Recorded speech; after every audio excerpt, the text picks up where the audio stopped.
found this, like, I saw a Shark Tank, like, ad on Facebook or something, and I was like, interesting, so this product was on Shark Tank, and, like, all the sharks were saying great things. They all put in bids for it. I think Mark Cuban ended up buying, like, a third for $1 million.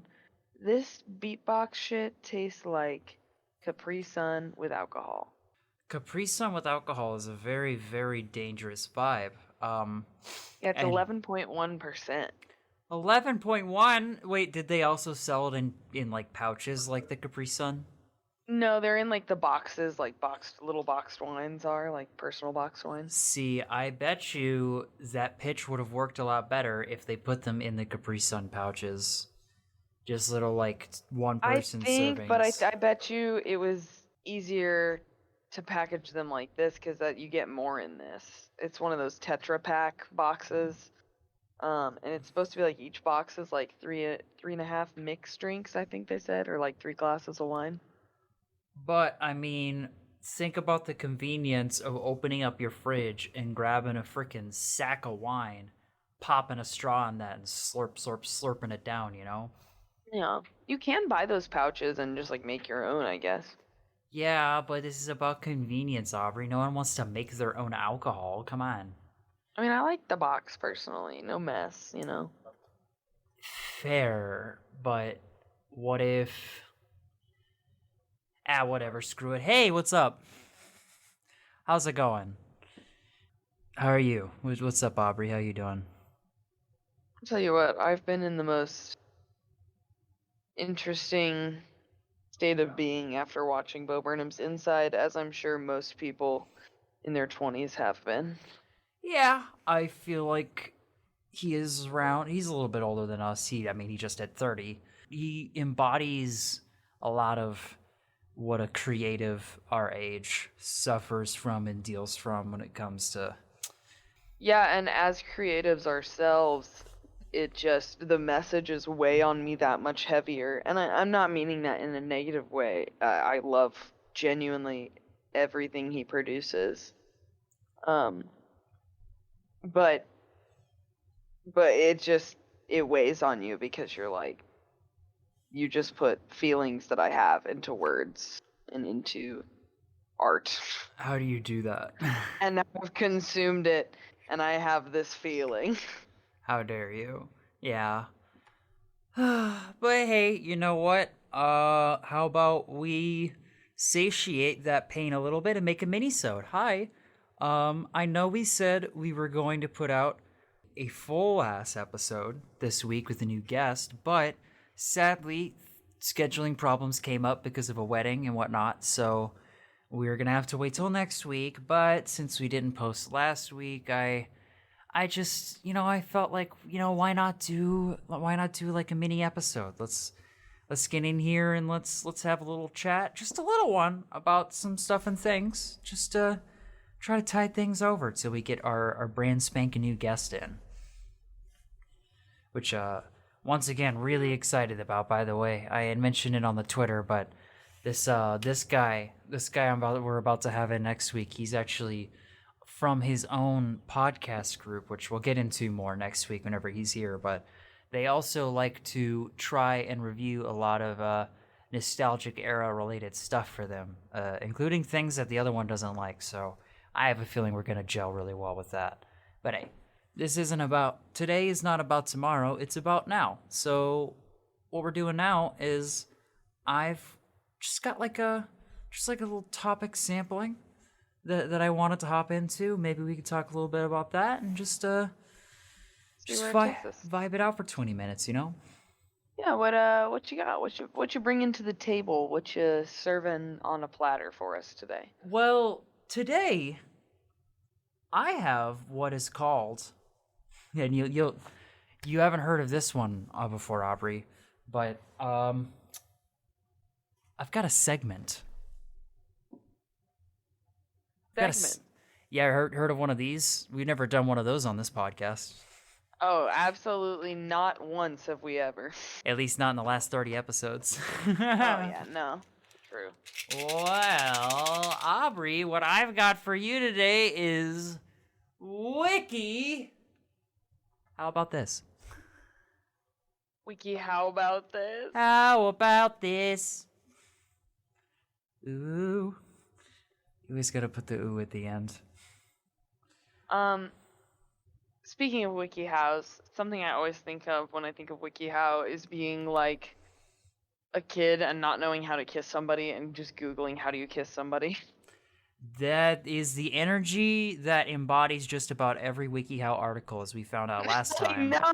Like, that's the thing. Like, you've seen that one. You've seen them all. Yeah. I mean, every single one, it's like it's written... Oh, the illustrations for the sunflower seed one, those are primo. Exactly, which it's what drew me back to this, because last time when we had that little discussion, like, I felt like I had been missing out on something for a very long time whenever we went through that. So I felt that it was necessary for me to find another excuse to bring this back in as soon as possible and make it a segment before my Bim Bam does. Nice. Well, because, you know, Yahoo's dead and all, so everybody's scrambling for new places to look for weird, dumb questions on the internet. And WikiHow is the second best thing, other than, like, Why is Quora or Reddit whatever. not number one? Well, because Yahoo Answers is just its own strange blend of why would you write this online, coupled with people actually being active and genuinely answering questions alongside the absolute opposite. It was a weird cesspool, but a functional one in a way.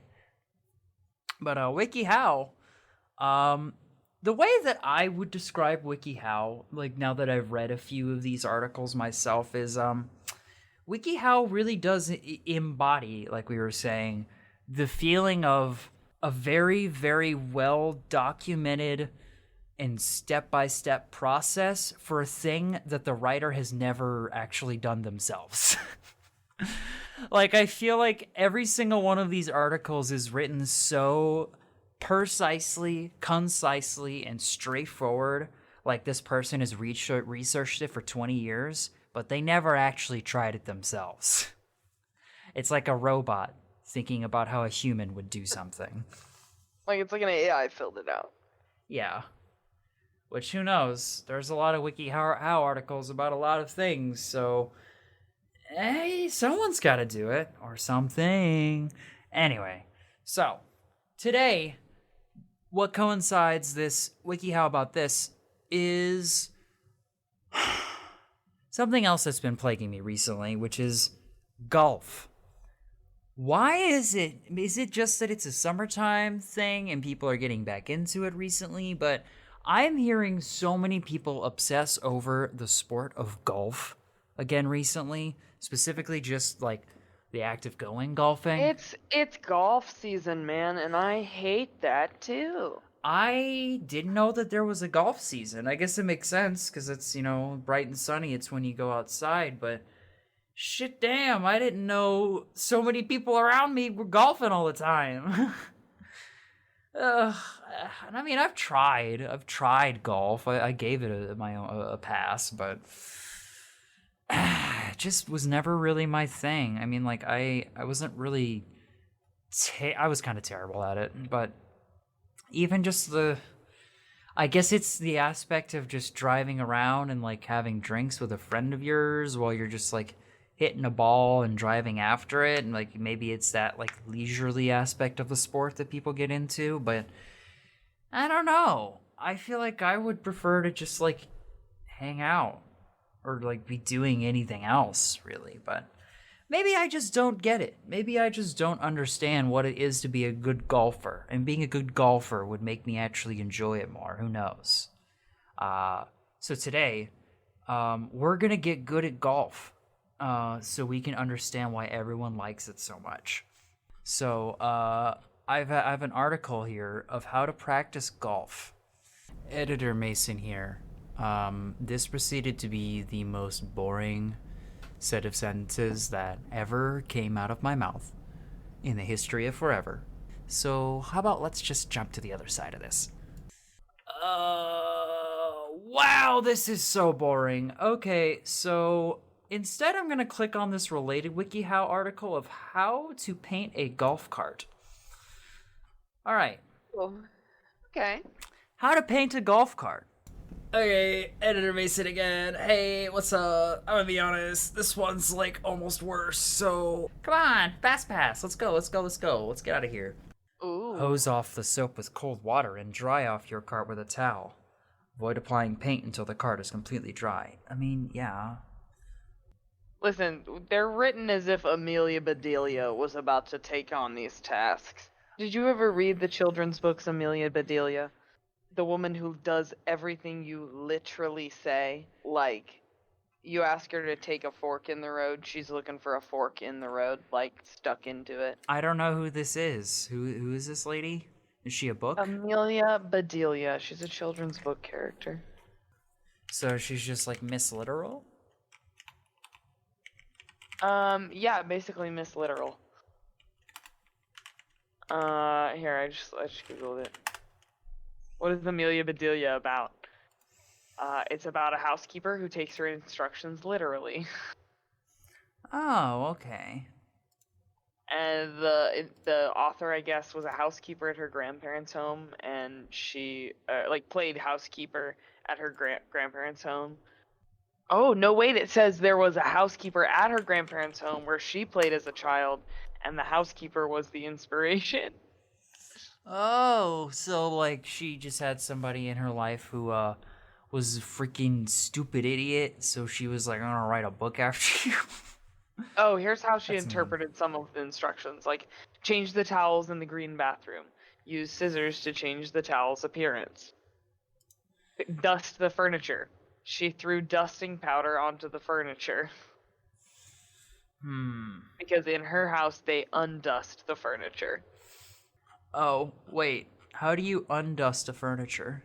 Because when you're dusting, you're taking away the dust, right? So she considers undusting to mean dusting. How do you dust? How do you apply dust to something? That troubles me.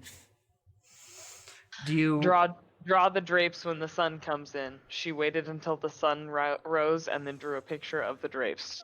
Ah, yes. I mean, if you're gonna draw anything, might as well draw the sunrise. Okay, so this painting tutorial is just about as interesting as like watching the drawing process. So I think I'm gonna move on to another article. Dude, how to make a mini golf course. Are you bored of seeing the usual mini golf courses and want to make something radical, new, and extraordinary?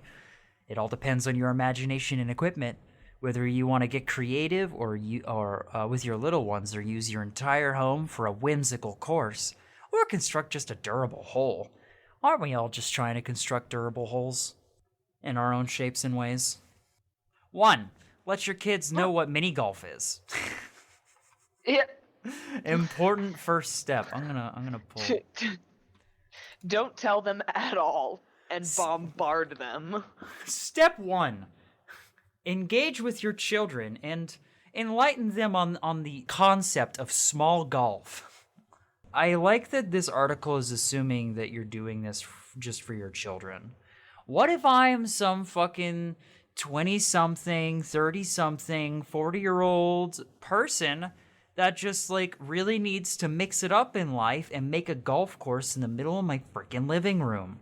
I'm fucking losing it over here, and I need a hobby, okay? I need to turn my living room into a golf course. I don't need children for that. No children in this golf course. Okay, well, regardless, begin by brainstorming your ideas for each hole. If you have played mini golf before, it's helpful to give examples of holes that you have enjoyed. Give examples for holes that you have enjoyed in your life.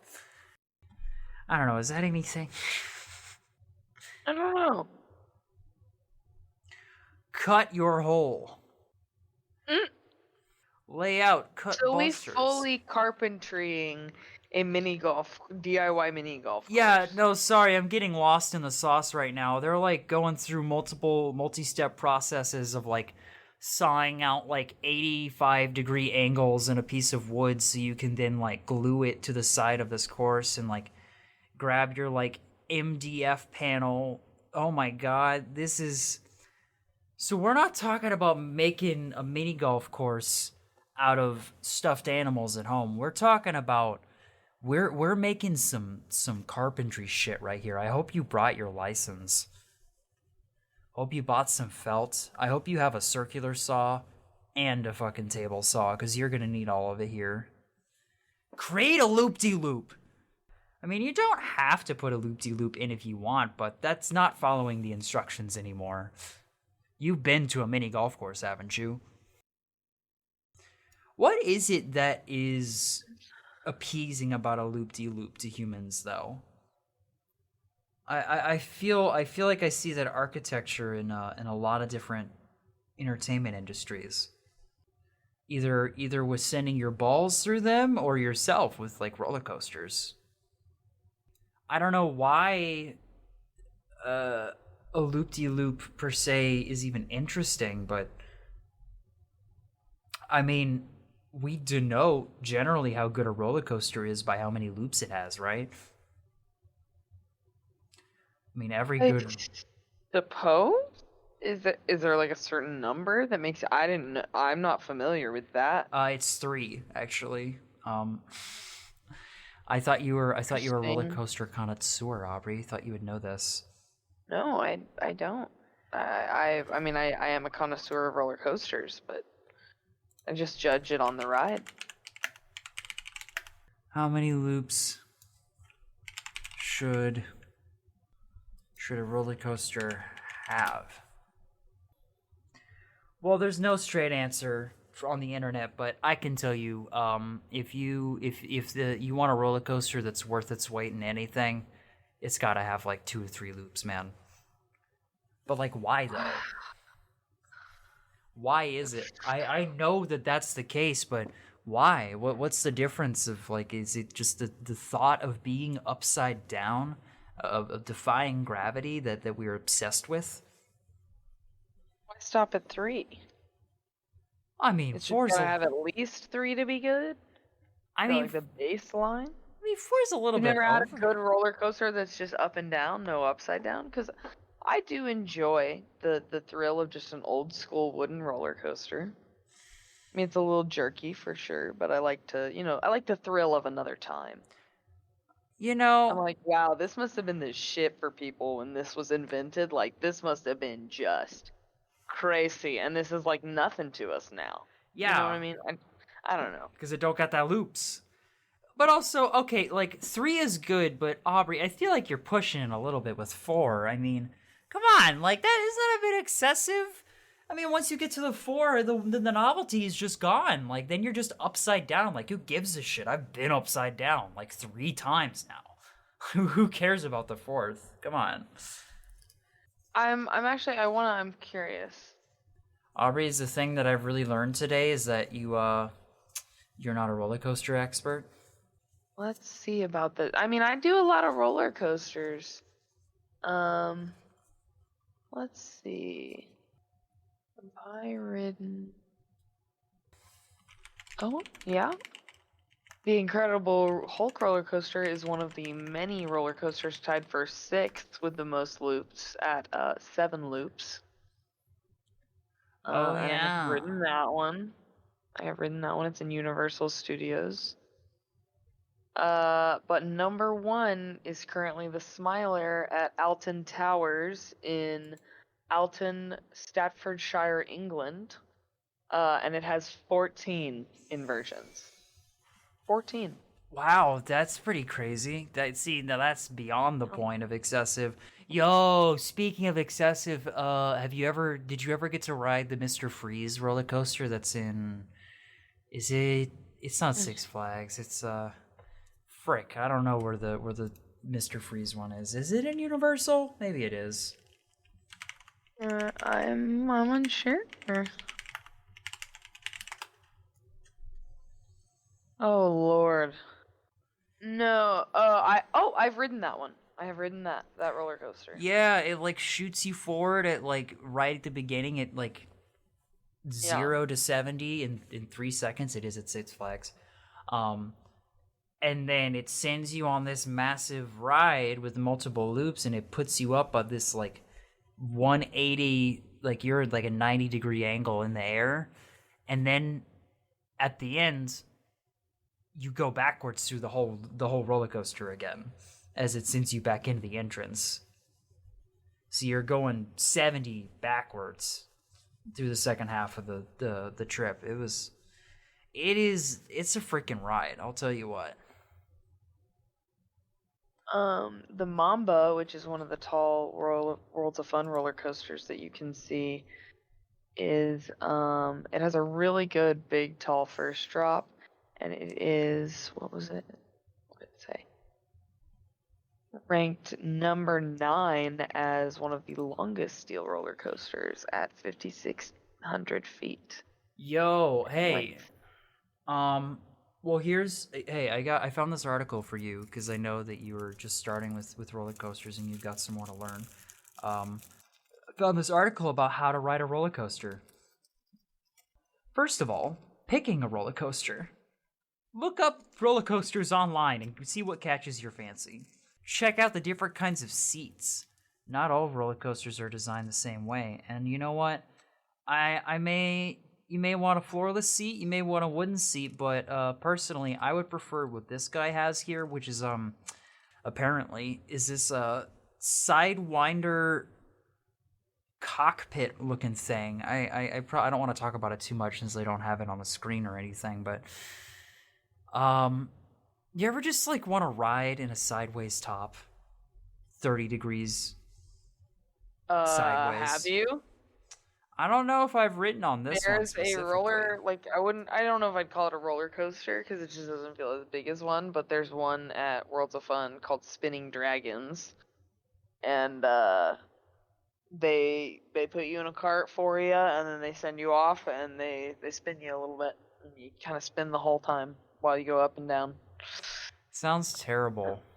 There's also one that's indoor called is it called Twister or Hurricane maybe? I don't know, but it's like you're like on a flying saucer in carts all around it, and then this thing in this giant dark room with UV paint moves in a circle on the floor, like it's moving in a circle while it's moving in a circle.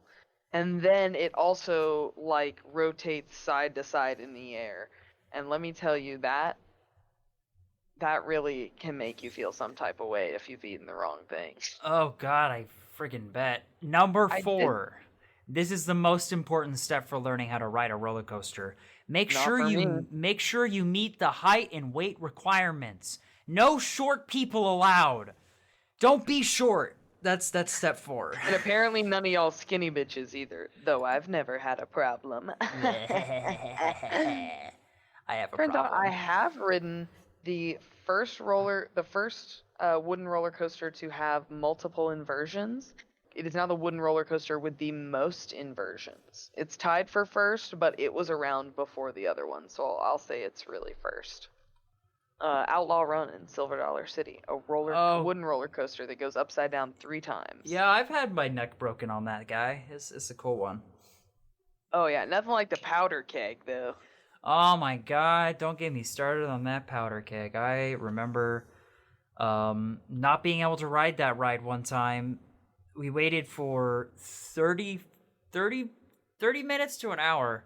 But we got stopped because it got so hot that day that part of the metal track had melted, so they couldn't run the roller coaster safely. God, I'm glad they noticed. Could you imagine the just tracks melting and bending on you while you're riding on that shit? Yeah. Step 4 of part 2 on riding a roller coaster. Relax. As you're sitting and waiting for things to get moving, the nerves will probably start to kick in.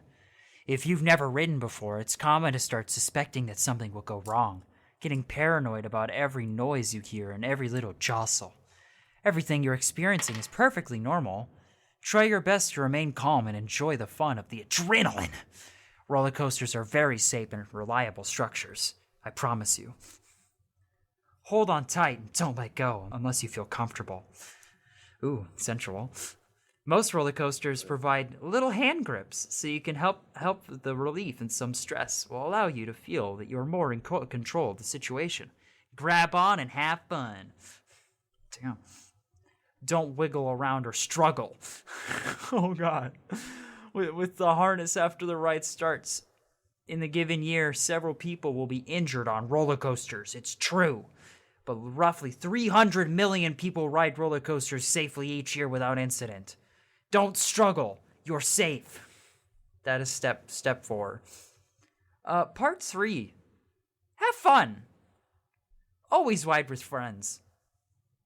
So part 4 of riding a roller coaster is have friends. Part 3 is be tall and be safe and relax. But part 4, that's about having friends. Getting over the first hill. Yell.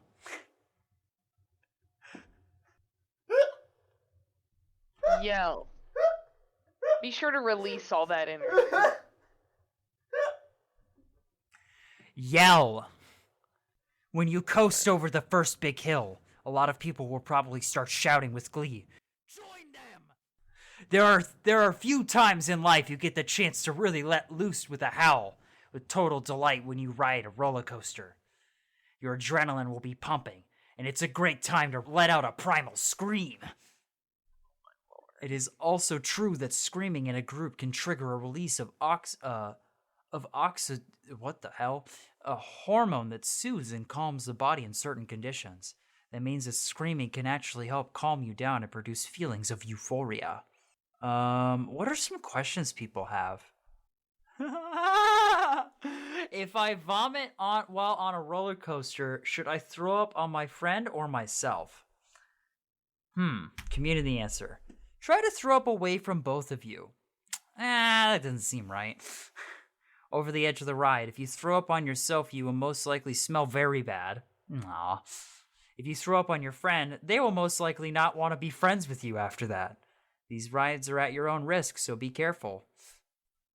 That is the gambit that you play. You cannot ride a roller coaster without your friend, but it is also a very easy way to lose a friend. Yeah. Oh, yeah. Yeah, I think that about wraps up everything interesting I've got on this page. So that's how you golf, anyway. I'm glad we were able to help teach everybody a little bit today about the nice, fun sport of golf. Head out there with your friends someday and paint some flames on your golf court while you're at it, you know? Did I say court?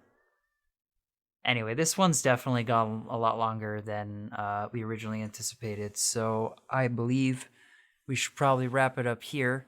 Well, anyway, I hope this satiates you guys. Well, I hope this helps satiate you guys for the time being. I know that this is not, like, really how we've done it so far. We don't really do, like, the short episode thing, but I don't know, still wanted to put something out. I just, don't have the time for the full episode this week, and we gotta conserve our energy for the guest. At least that's what we tell ourselves. Well, hey, if this wasn't enough for you, I am also recording something for our YouTube channel where I also post these podcast videos. Of a cool little detective mystery game that's got like a very interesting surreal vaporwave vibe to it. If you're interested in coming to check it out, I do a lot of doing all the voices for it. It's destroying my vocal cords, but I think it's interesting. So there's that for you if you're interested. Over on our yeah, I was gonna say we also have some gameplay of the first installment of the Nonary games on there. With more coming. So, if you're interested in weird, morbid mystery things, we've got a lot of that content on the channel right now. We really got you covered. Apparently, we have only one interest. Until next time, drink responsibly, Aubrey. And, try Try a new beverage, Mason. Try a new roller coaster. Try a new WikiHow article. Try living.